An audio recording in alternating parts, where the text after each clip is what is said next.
Hindi na bago sa mga tao na may mga portal patungo sa isang dungeon ang biglang lumilitaw sa kanilang mundo. Sa mga dungeon na ito nagtatago ang mga monsters o masasamang espiritu na gustong magpunta sa mundo ng mga tao. Pero hindi naman ito hinahayaan mangyari ng mga hunters. Sila yung mga taong lumalaban sa loob ng mga dungeon na ito para patayin ang mga monsters. Samantala, sa Seoul, Korea naman matatagpuan ang ating bida. Siya si Sang Jinwoo, isang E-rank hunter. Bago ang lahat ay baka pwedeng pakilike ang ating video at mag-subscribe sa ating page, upang patuloy pa tayong makagawa ng marami. Isang portal naman ang nagbukas malapit sa isang construction site sa Seoul. Ngunit sa mundo ng mga tao, ito ay isang normal ng pangyayari sa araw-araw. At ang mga hunters na ang magtutulong-tulong upang maisara ito. Ito si Mr. Park, at siya naman ay si Mr. Kim. Sila ay mga hunters na naka-assign sa nasabing portal. Ang mga hunters na ito ay naghihintay na lamang sa iba pang hunters para makapasok na sila sa dungeon. Habang nag-uusap naman si Mr. Park at Kim ay makikitang dumating na rin ang ating bida. Isa rin si Sang Jinwoo sa mga tutulong upang maisara ang gate sa nasabing lugar. Nakita ni Mr. Park si Jinwoo at inalok niya ang ating bida na magkape at kumain muna. Ngunit tumanggi naman ito sapagkat ito'y nakakain na. Nang makalagpas si Jinwoo sa dalawa ay tinanong ni Mr. Kim kung si Jinwoo ba ay isang malakas na hunter sapagkat ang lahat ay naging masaya sa kanyang pagdating. Ngunit natatawa naman itong sinagot ni Mr. Park at sinabing, bihira ka na kasi mag-raid nung nagsimulang maging hunter si Jinwoo, alam mo bang siya ang tinaguri ang pinakamahinang hunter sa buong sanlibutan? Hindi naman makapaniwala si Mr. Kim sa narinig at paulit-ulit niyang tinatanong si Mr. Park kung ito ba ay totoo. Habang patuloy sa pagtawa ay sinabihan naman ni Mr. Park si Mr. Kim na huwag masyadong lakasan ang boses at baka sila ay marinig ni Jinwoo. Pero lahat ng kanilang pinag-uusapan ay naririnig naman ng ating bida. Hindi niya na lamang ito pinansin at nagtungo na lamang ito sa bilihan ng kape. Ngunit sa kamalasan ay pati kape ay naubusan na rin si Jinwoo. Kawawang Jinwoo. Maya-maya pa ay dumating na rin si Joey, isang healer at B-rank hunter para sa kanilang team. Kinamusta naman ni Joey si Jinwoo sapagkat nag-aalala ito sa kanya. Palagi kasing nasusugatan at nauospital si Jinwoo tuwing natatapos ang isang dungeon raid.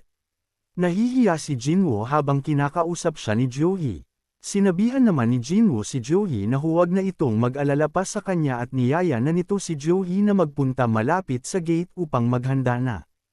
Isang malakas na boses naman ang biglang narinig ng lahat. Siya pala si Mr. Song, isa ring hunter. Tinanong ni Mr. Song ang mga hunters kung maaari bang siya na lang ang maging party leader ng kanilang team at sumang-ayon naman ang lahat ng hunters sapagkat si Mr. Song rin naman ang malakas na hunter sa kanila. At dahil dumating na ang lahat ng hunters na kasama sa dungeon raid, sila ay papasok na. Sinabihan naman ni Mr. Park si Jinwoo na manatili lamang ito palagi sa kanilang likuran para di siya masaktan sa mga monsters sa loob ng dungeon. Nahihiya naman si Jinwoo at ito ay tumungo na lamang. At makikitang pumasok na ang mga hunters pati ang ating bida. Kung hindi ka pa nakasubscribe sa ating page ay baka naman. Sa pagpapatuloy ng ating kwento ay makikitang ginagamot ni Joey si Jinwoo sa mga natamo nitong sugat sa loob ng dungeon. Makikita sa mukha ni Joey ang pag-aalala kay Jinwoo.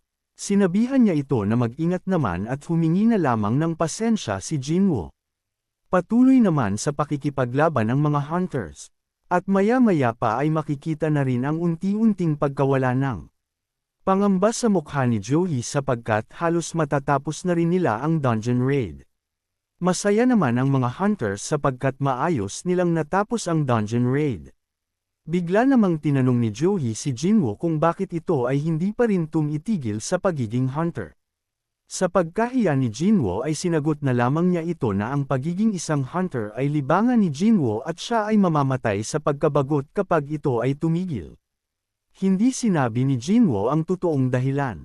Hindi naman nagustuhan ni Joey ang sinagot ni Jinwoo sa kanya at sinabi niya dito na baka sa kabilang buhay na ito mag-raid kapag ito ay nagpatuloy pa sa pagiging hunter.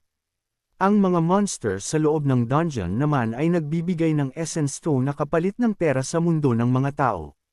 At kung mas mataas ang rank ng monster ay mas mataas ang halaga ng Essence Stone na iyong makukuha.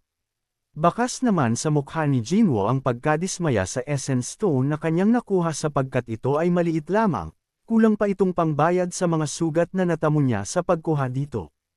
Bigla namang may sumigaw na isang hunter at sinabing may isang entrance pa ang dungeon. Habang tinitignan ito ng lahat ng hunters ay hindi naman sila makapaniwala na totoo palang mayroong mga double dungeon. Tinawag ni Mr. Song ang lahat ng hunters at sinabing hindi magsasara ang gate ng dungeon hanggat di nila natatalo ang dungeon boss. At sa mga ganitong pangyayari ay karaniwan nire-report nila ito sa asosasyon bago gumawa ng susunod na hakbang.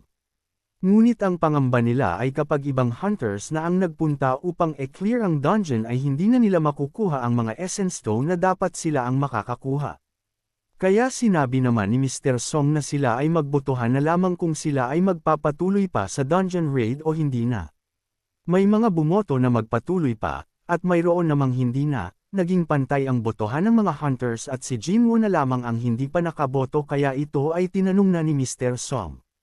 Dahil sa kaunti pa lamang ang nakuhang Essence Stone nito at hindi ito sapat upang ipagamot ang kanyang ina ay nagdesisyon na rin na magpatuloy pa si Jinwoo.